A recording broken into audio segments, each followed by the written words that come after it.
So, I have a question. Are you a judge? You don't have any jurisdiction over me. I would argue you don't have any jurisdiction, okay? No, I'm Anthony Mathis, the living man, here in special appearance for Anthony Winston Mathis, also acting in my proper capacity of the trustee of the trust. If the plaintiff cannot come to court, then this shall be dismissed. That's failure. Or you may walk a cash check or charge into the 44th District Court. Please don't interrupt the courts. This judge completely dismantles a sovereign citizen during a Zoom court hearing, and it's definitely one for the books.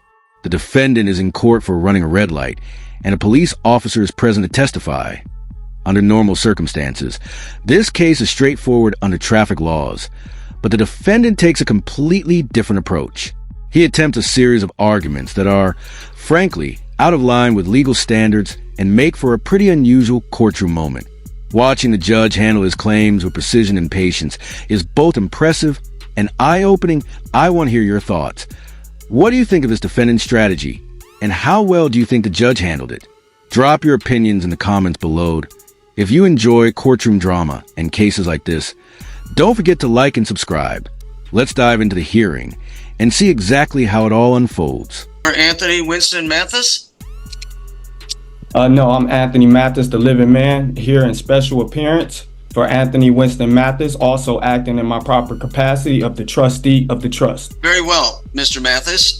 Today's the date and time for your informal hearing. The citation before the court, Mr. Mathis, indicates that on May the 24th of this year at approximately 9 p.m., you are operating a 2024 Ford Edge, black in color, on 11 Mile Road, Air near Washington, in the city of Royal Oak.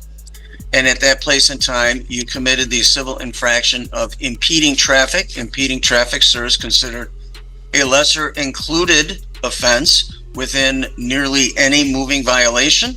And Officer Moran indicates in his detailed note that your vehicle was on East 11 Mile Road at Washington and disobeyed the traffic signal.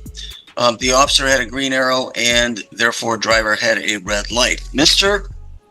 Mathis, you have three options, and three options only, sir, in the protection of your own rights. You may, sir, admit responsibility in this matter. The court will attach the scheduled fine and that will close the case. Or, Mr. Mathis, you may admit responsibility with an explanation that you believe mitigates these circumstances, or you have every right to deny responsibility, and the court will swear the parties and will take testimony. What would you like the court to do for you today? Well, I have a few questions, if you don't mind. The court does mind. You need to make a plea. I am required by law. No, I don't plead to anybody. I only plead to the Most High. Who are you? I am Magistrate William Urick, P43273. I am a sworn judicial officer of this district. We are here for your informal hearing that you requested. This court is required by law, procedure, and court rule to take a plea. The motorist requesting this informal hearing, that being you, must make such a plea. You may admit responsibility in this matter. I don't plead to anybody but God. You may admit with an explanation, or you may deny responsibility, and the court will swear the parties and will take proofs. What would you have the court do for you today? I don't plead to anybody. Very well. Officer Moran and Mr. Mathis, please raise your right hands. I do have a question. Do you solemnly swear the testimony you shall give before this court shall be the truth, so help you God? I do. Thank you very much. Please proceed. Before we get into the officer's testimony, I have to say, the judge is quickly becoming one of my favorites to watch. His no-nonsense approach and calm handling of the defendant's sovereign citizen arguments are impressive. He doesn't get drawn into unnecessary debates, which is exactly the way to handle a situation like this. Argue with someone relying on scripted or unfounded claims usually only strengthens their position in their own mind, but the judge stays composed and lets the law speak for itself. Watching him shut down these claims so smoothly is both effective and satisfying. What do you think so far? Is this the best approach for handling a sovereign citizen, or would you have preferred a firmer response? Let me know in the comments. And now let's jump back into the hearing to see the officer's testimony. Magistrate, on May 24, 2024 at approximately 9 p.m., I, Officer Moran, was in the area of East 11 Mile in Washington when I observed 2024 Ford Edge, black in color, with Michigan plate Edward John Lincoln 6501 I was at the light at East 11 in Washington when I had the green arrow to turn. That vehicle then proceeded through the light. As I looked up at the traffic light, that light was red for that driver. With respect to your selection of citation, you elected to simply issue a ticket for impeding traffic. Is that correct? I did, magistrate, at that time. And that's based on your discretion, your training, and your experience. It is. Thank you. You obviously have the right to rebuttal if you choose to use it, Officer Moran. Mr. Mathis, it is now your turn. What would you like the court to know, sir? So I have a question. Are you a judge?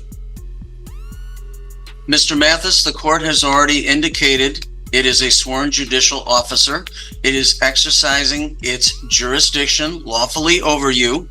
So questioning the court's authority. You don't have any jurisdiction over me. I would argue you don't have any jurisdiction. Okay, Mr. Mathis, the officer has already testified as to the facts of the case.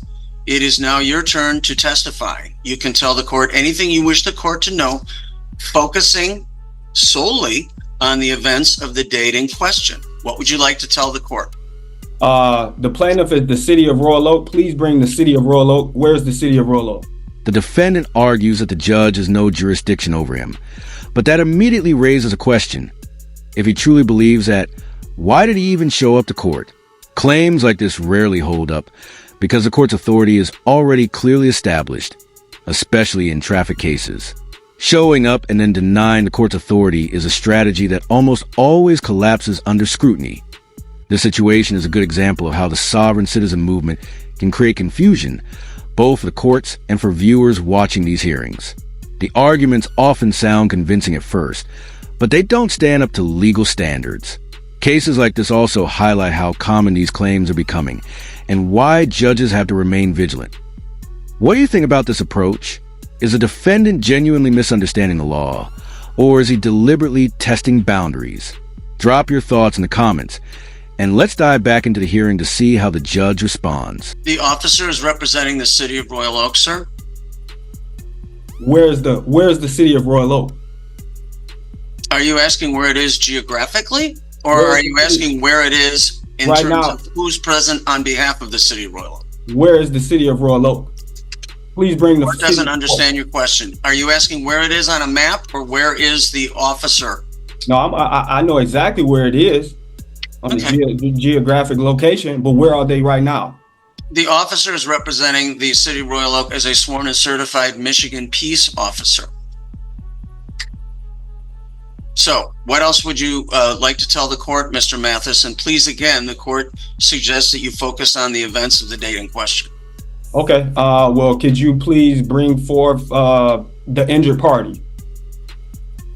Was anybody injured? This is not a tort case, Mr. Mathis. It is a case written Well, under the vehicle code of the city of Royal Oak as it is adopted. As I was traveling, the officer turned on the lights. No one was injured. So please bring forth the injured party. Based on the Constitution, the Sixth Amendment right, I have a right to face my accuser.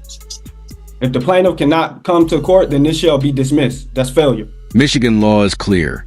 Traffic violations, such as running a red light, are considered offenses against public safety, not against individual people. That means the case doesn't require an injured party to move forward. The state itself acts as a plaintiff in these situations because traffic violations put everyone on the road at risk. This legal framework ensures that public safety is maintained, and it's exactly why courts take these cases seriously. Claims to the contrary often stem from misunderstanding the law, or sometimes from online sources that don't accurately explain it. Now that we clarified that, let's dive back into the hearing and see how the judge addresses the defendant's arguments. Mr. Mathis, is there anything else you wish the court to know? Please bring forth the injured party. If you can't bring forth the injured party, then this needs to be dismissed now. Mr. Mathis, is there anything else you wish the court to know? You guys can't bring anyone forward as far as the injured party. No one was injured. You guys. Mr. Mathis, I will ask you one more time. The officer is representing the city of Royal Oak.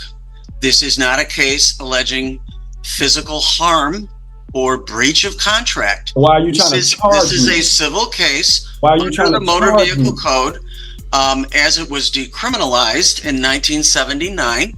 This is a civil matter. The burden of proof is a preponderance of the evidence. The officer has testified as to what he observed, and it is now your turn to testify as to what occurred.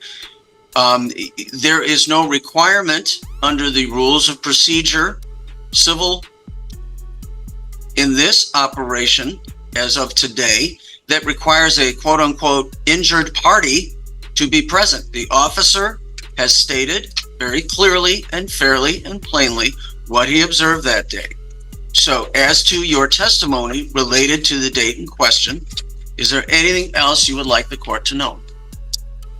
No, it isn't. If you guys can't bring any injured party, Very no well. injury. You guys are Officer Moran, any rebuttal testimony? No rebuttal testimony. Thank you so much. Mr. Mathis, the burden of proof in a civil case is a mere preponderance of the evidence. The officer, a duly sworn and certified Michigan peace officer representing the city of Royal Oak, which is one of two cities upon which this court has jurisdiction, has put his testimony forward. There is nothing in the record that has rebutted any of it. Therefore, the court is finding you responsible for the citation as it was written. The fine for that serves $175. That is payable through the pay portal on the 44th District Court website, or you may walk a cash check or charge into the 44th District Court. Please don't interrupt the court, sir. You may walk a cash check or charge into the 44th District Court at 400 East 11 Mile Road, Monday through Friday, between 8:30 and 4:30. That's due within 7 days, Mr. Mathis. If you take exception to the court's ruling, you may post a bond in the amount of $175 within 7 days, and the matter will be placed upon the formal hearing docket of the Chief Judge of the District, and at that time, the City of Royal Oak would be represented by a city prosecutor. Do you think the $175 fine was fair for the sovereign citizen? Personally, I think it was a solid outcome. The judge didn't entertain any of his arguments for a second. Everything was handled with clear facts and the law. In Michigan, traffic violations like running a red light are classified as civil infractions, not criminal offenses, and fines like this are designed to promote public safety. The defendant's arguments might sound convincing in a fantasy scenario, but in a real courtroom, they simply don't hold up against established state law. The judge deserves credit for managing the hearing calmly and professionally, even as the defendant tried to derail the process with repeated interruptions. That said, some might argue that the judge could have gone further and held him in contempt for being disrespectful and disruptive.